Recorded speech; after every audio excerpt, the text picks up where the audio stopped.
Good evening friends, PRS के digital platform पे मैं तकसीर अहमद आप सभी मित्रों का स्वागत करता हूं।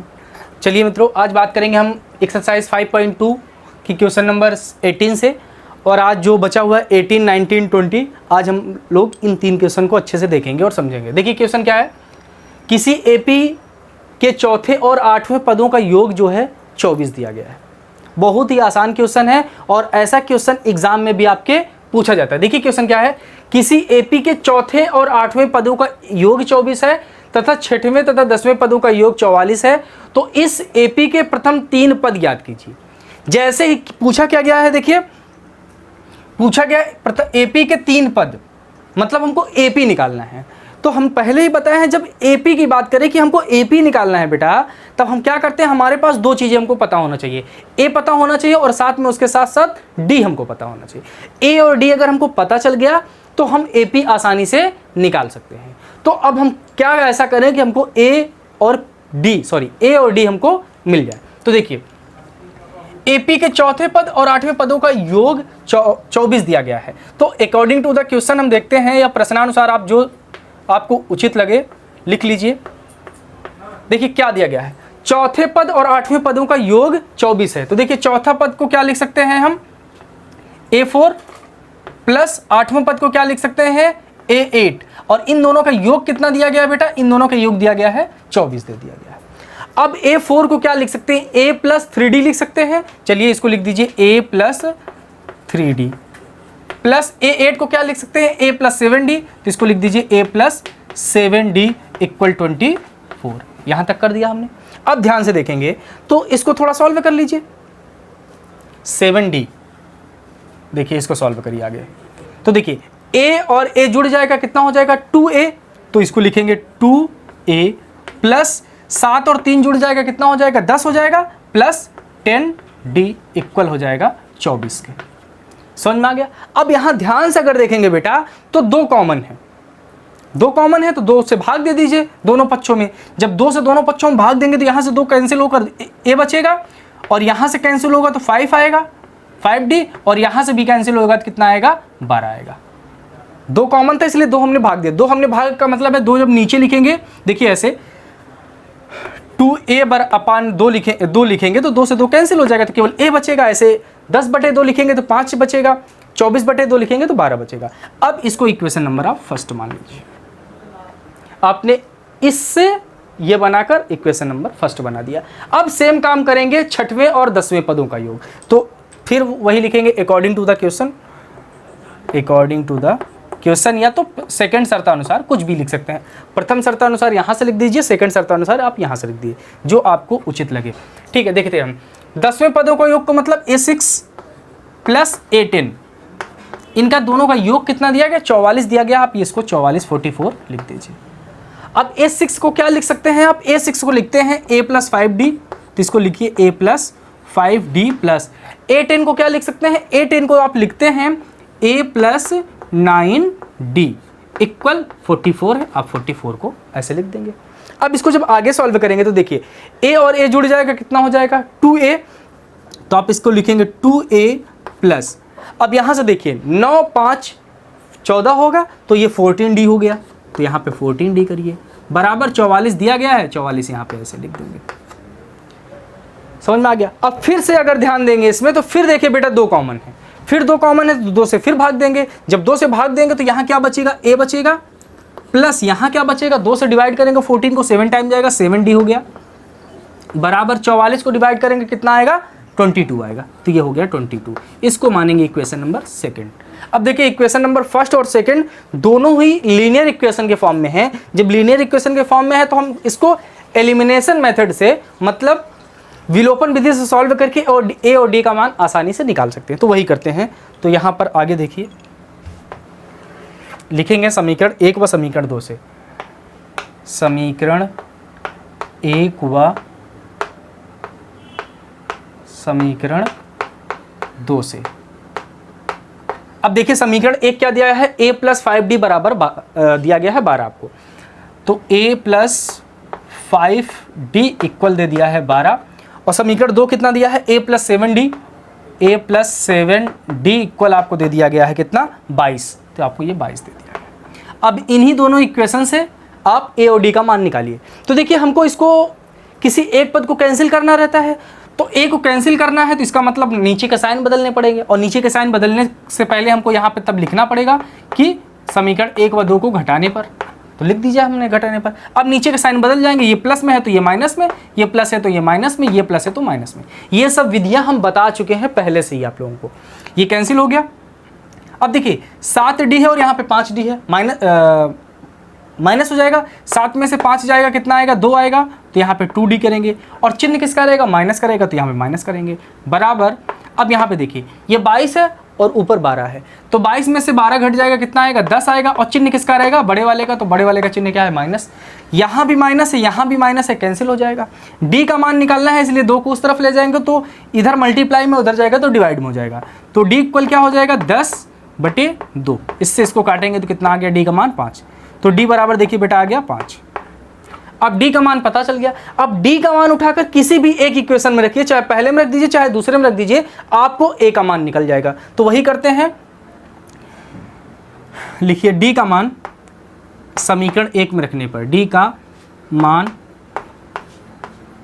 समीकरण 1 में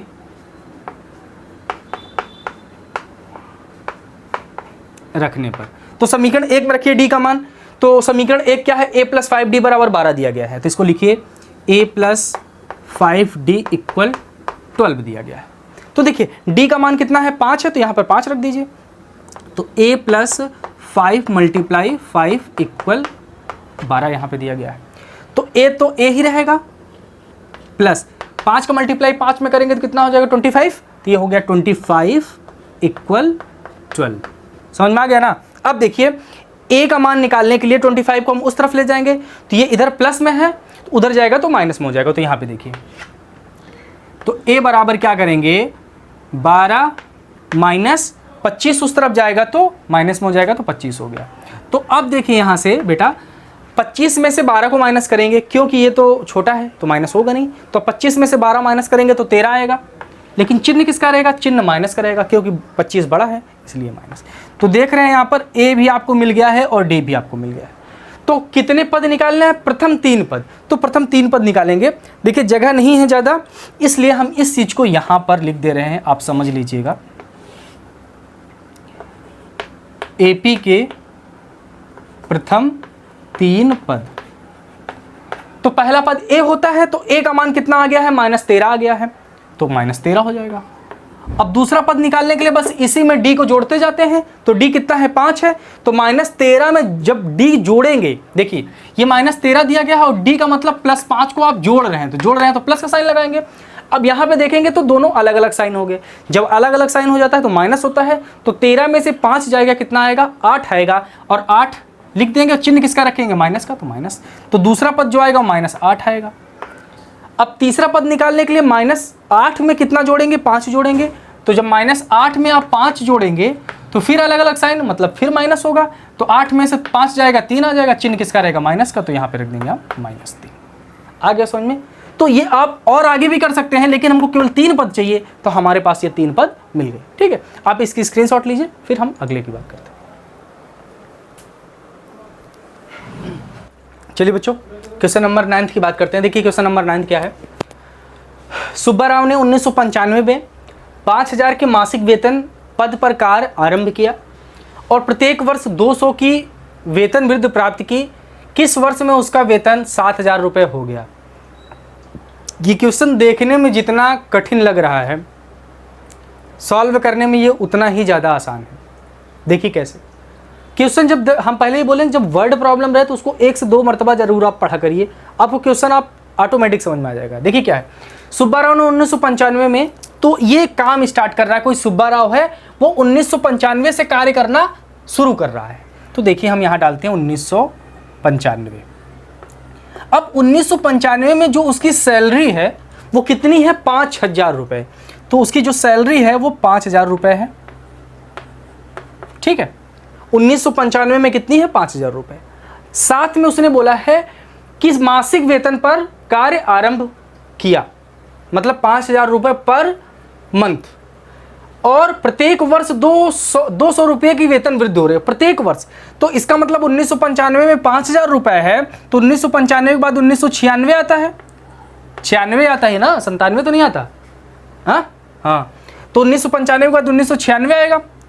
तो 1996 में उसका 200 रुपये, प्रत्येक वर्ष 200 बढ़ रहा है, मतलब 1995 से जब 1996 में आया तो उसका वेतन में 200 रुपये की वृद्धि हो गई। तो अब देखिए उसकी वेतन कितना हो गया, उसका वेतन हो गया 5200 रुपये, ये वेतन हो गया। अब 1996 से जब वो 1997 में जाएगा, मतलब ये देखिए 1997 में उसको हम पहुंचा देते हैं, पहुंच गया उसको 1997 में। अब वो 1997 में कितना, फिर 200 रुपये बढ़ जाएगा। तो अभी 1996 में 5200 रुपये था, 1997 में कितना हो गया, 52 में 200 जोड़ेंगे तो 5400 रुपये, तो ये हो गया इसकी वेतन 5400 रुपये। समझ में आ रहा है? तो मतलब ऐसे उसका वेतन बढ़ता हुआ जाएगा। तो वो ये पूछ रहा है कि अगर ये वेतन ऐसे ही बढ़ता हुआ जाए, ये डॉटेड लाइनें हैं, अगर ऐसे इसका वेतन बढ़ता हुआ जाए तो कब उसका वेतन इतना हो जाएगा, किस वर्ष में, किस वर्ष में उसका वेतन इतना हो जाएगा। तो मतलब ये जो कितना हो रहा है 7000 रुपये, उसका वेतन कब होगा, किस वर्ष होगा, तो 90वें वर्ष होगा, 90वें वर्ष। समझ रहे हैं कि नहीं? तो हमको यही पता करना कि किस वर्ष। तो यहां अगर ध्यान से देखेंगे तो आपको एक श्रेणी मिल रही है 5000, 5200, 5400 डॉट 7000 तक। आप एपी में मिल रही कि नहीं? क्यों एपी में क्यों है? क्योंकि इनका कॉमन डिफरेंस कितना है, 200 रुपये। देखिए 5200 में से 5000 निकालेंगे तो 200, फिर 5400 में से 5200 निकालेंगे तो 200। मतलब ये जो श्रेणी दी गई है, ये श्रेणी किस में है, एपी में। इससे मतलब नहीं है। तो अगर हम इसको सही से लिखें, कुछ इस प्रकार से भी हम लिख सकते हैं कि 5000 रुपये से स्टार्ट हो रहा है, उसके बाद ये 5200 हो रहा है, फिर 5400 हो रहा है, तो ये एपी में है, और डॉट कितना जा रहा है, ये 7000। अब तो आपको ये एपी में दिख रहा है ना, एपी में हो गया। अब हमको यही पता करना है कि कितने वर्ष, मतलब इसमें कितने वर्ष में वो एपी में पहुंच जाएगा। तो इसमें कितने पद होंगे, अगर पद हम निकाल लें तो पता चल जाएगा कि कितने वर्ष में होगा। तो चलिए हम पद निकालते हैं। तो उसके लिए nवां पद निकालते हैं। तो nवें पद के लिए बेटा क्या क्या जरूरत होती है, ए की जरूरत होती है, डी की जरूरत होती है, एन की जरूरत होती है। तो यहां से देखिए ए बराबर, ए का मतलब होता है प्रथम पद। तो प्रथम पद कितना दिया गया है, 5000 रुपये, तो प्रथम पद हो गया 5000 रुपये। फिर उसके बाद होता है कॉमन डिफरेंस अर्थात डी। तो डी का मतलब होता है द्वितीय पद माइनस प्रथम पद। तो 5200 में से 5000 निकालेंगे तो कितना आएगा, 200 आएगा। तो डी का मान कितना हो गया, 200 रुपये। समझ में आ गया? अब यहां पे देखिए एन का भी मान दे दिया है। एन का मान कितना दिया है, देखिए एन का मान होता है लास्ट वाला, तो लास्ट मान कितना दिया है, 7000। तो ये 7000। अब आपको चाहिएगा एन, चाहिए एन निकाल लेंगे। तो यहां से सूत्र क्या होता है, एन बराबर होता है, सूत्र जो आपको पता है कि एन बराबर होता है A plus N minus 1 into D होता है। एन का मान 7000 है, तो यहाँ पे 7000 कर देंगे, बराबर ए का मान कितना है, ए का मान 5000 है, तो यहाँ पर हम 5000 कर देंगे, प्लस एन माइनस 1, एन की तो वैल्यू करना है, निकालना है, तो एन माइनस 1 को ऐसे ही लिखेंगे। डी का मान कितना है, डी का मान 200 रुपये है, तो हम यहाँ पे 200 रुपये का आ गया समझ में। अब देखिए इसको हम इस तरफ पहले ट्रांसफर करेंगे। तो ये 7000 है, 5000 इधर आएगा तो माइनस में, माइनस 5000 हो गया, बराबर एन माइनस 1, एन माइनस 1 इसको ऐसे ही रहने दें, 200 लिखा है, इसको 200 को भी ऐसे ही रहने दें। अब देखिए 7000 में से 5000 को माइनस कर देंगे तो कितना आएगा, 2000 आएगा। तो यहाँ पर आप लिखेंगे 2000 बराबर एन माइनस 1, एन माइनस 1 और 200 इधर है, 200 इधर कर देंगे। अब ध्यान से देखेंगे तो एन माइनस 1 की वैल्यू निकालना है, तो पहले 200 को इधर कन्वर्ट करेंगे, तो ये इधर मल्टीप्लाई में, इधर आएगा तो डिवाइड में, तो ये 2000 अपॉन 200 बराबर एन माइनस 1 आ गया समझ में। ये 2 जीरो से ये 2 जीरो कैंसिल हो गया, और ये 2 से ये कैंसिल होगा कितने टाइम में, 10 टाइम्स में। तो यहाँ क्या बच रहा है, 10 बराबर एन माइनस 1। हमको एन माइनस 1 की वैल्यू नहीं चाहिए, हमको एन की वैल्यू चाहिए, तो 1 को भी इस तरफ लाएंगे, तो ये माइनस में इधर आएगा तो प्लस में हो जाएगा। तो देखिए क्या हो जाएगा, एन बराबर 10 प्लस 1, तो एन बराबर कितना हो जाएगा, 11 हो जाएगा। मतलब वो स्टार्टिंग से 11वें वर्ष, क्या आंसर लिखेंगे आप, 11वें वर्ष जो है किस वर्ष में, यहां पूछा ना किस वर्ष में, 11वें वर्ष में, स्टार्टिंग से 1995 से 11वें वर्ष में उसका जो वेतन होगा वो बेटा कितना हो जाएगा, वो बेटा हो जाएगा 7,000 रुपए। आपसे यही पूछा किस वर्ष में, तो 1995 से 11वें वर्ष में उसका वेतन कितना हो जाएगा, 7,000 रुपए। ठीक है, आप इसकी स्क्रीनशॉट लीजिए, फिर इसका जो लास्ट क्वेश्चन बचा हुआ है उसको हम लोग देखकर फिनिश करते हैं। चलिए बच्चों, इस चैप्टर का मतलब इस एक्सरसाइज का लास्ट क्वेश्चन हम देखते हैं। देखिए क्वेश्चन क्या है, सेम जैसे इससे पहले वाला क्वेश्चन है वैसे ही क्वेश्चन है, बस इसमें जो वैल्यू दी गई है वैल्यू में केवल फ़र्क है, अदरवाइज सॉल्व करने के तरीके में कोई भी चेंज नहीं है। तो देखिए क्वेश्चन क्या है, रामकली ने किसी वर्ष के प्रथम सप्ताह में 50 रुपए की बचत की। कोई रामकली औरत है, वो कोई वर्ष स्टार्ट हो रहा है, तो उस वर्ष के जो प्रथम सप्ताह होता है, प्रथम वीक में वो 50 रुपए की बचत करती है, और उसके बाद और फिर अपनी साप्ताहिक बचत का मतलब होता है वीकली जो वो सेविंग कर रही है, तो एक वीक में जो बचत कर रही है, तो साप्ताहिक बचत उसकी 17.5 बढ़ाती गई। वो अपनी बचत कितनी बढ़ा रही, 17.5 बढ़ाती गई। यदि 9वें सप्ताह में उसकी साप्ताहिक बचत इतना हो जाती है, कितना, 207.50 हो जाती है, तो उसको n ज्ञात करना है। मतलब n का मतलब यहाँ पर यह है कि वो कितने सप्ताह में, जैसे वहाँ पर हम 9वां वर्ष निकाले थे, 11 वर्ष आया था, तो यहाँ पे ऐसे ही निकालना है कितने सप्ताह में उसकी जो साप्ताहिक बचत है वो 207.50 हो जाएगी। तो चलिए देखते हैं। तो जो प्रथम सप्ताह है, प्रथम सप्ताह, उसमें उसकी बचत देखिए कितनी है, 50 रुपए की करती है। पहले सप्ताह में, फर्स्ट वीक में वो 50 रुपए बचाती है, और सेकेंड वीक में वो क्या करती है, जो दूसरा सप्ताह होता है उसमें वो क्या कर रही है, उसमें वो ये 50 रुपए तो बचा ही है, साथ में 17.5 रुपए वो और एक्स्ट्रा बचा लेती है। मतलब पहली बचत ये हो गई, इसी में 17.5 जोड़ेंगे तो कितना हो जाएगा, 67.5। ये उसकी दूसरी सप्ताह। फिर जो तीसरा सप्ताह आएगा उसमें भी वो अब इसमें 17.5 वो ऐड करेगी। तो आप जब ऐड करेगी तो कुछ बढ़ता हुआ ऐसे जाएगा, और एक सप्ताह ऐसा भी आएगा जिसमें उसकी बचत कितनी हो जाएगी, 207.50। उसकी बचत हो जाएगी 207.50। तो यही पूछा है कि ये प्रथम सप्ताह, ये दूसरी सप्ताह, तो किस सप्ताह में, मतलब 9वां सप्ताह हमको निकालना है कि वो किस सप्ताह में उसकी बचत 207.50 हो जाएगी। तो n का मान निकालना है, तो n का मान निकालना आपको बहुत ही आसान, फार्मूला होता है आपके सामने क्या, an बराबर a plus n minus 1 into D. तो उसके लिए वैल्यू किसकी चाहिए, a की वैल्यू चाहिए, d की वैल्यू चाहिए, n की वैल्यू चाहिए और an की वैल्यू चाहिए। अगर इस 4 टर्म में किसी 3 टर्म की वैल्यू पता है तो हम चौथा टर्म निकाल सकते हैं। तो देखिए हमको a का मान पता है, d का मान पता है, an का मान पता है, n का मान निकालना है तो आसान है। तो पहले लिखते हैं हम a का मान कितना हो जाएगा, a बराबर देखिए दिया है 50, a बराबर 50 हो गया। d कितना हो जाएगा, d वही जो पर वीक बचा रही है, और आप 67.5 में 50 को माइनस करके भी देखेंगे तो आपको 17.5 ही आएगा। तो ये हो गया 17.5। a और d पता चल गया। an का मान दिया है 207.50, तो an बराबर दे दिया है 207.50। यहाँ तक हम कर लिए। अब देखिए सूत्र क्या होता है बेटा, सूत्र होता है an बराबर a plus n minus 1 into D होता है, ये सूत्र होता है, इसी सूत्र में आपको रखना है। तो देखिए an का मान कितना दिया है 207.50, तो इसमें रखेंगे 207.50 बराबर a का मान कितना है, a का मान 50 है, तो a का मान आप 50 कर दीजिए, प्लस n माइनस 1, n की तो वैल्यू हमको निकालना है इसलिए n माइनस 1, और d का मान देखिए कितना है, d का मान दिया है 17.5, तो d का मान हो जाएगा 17.5। यहाँ तक हमने कर लिया।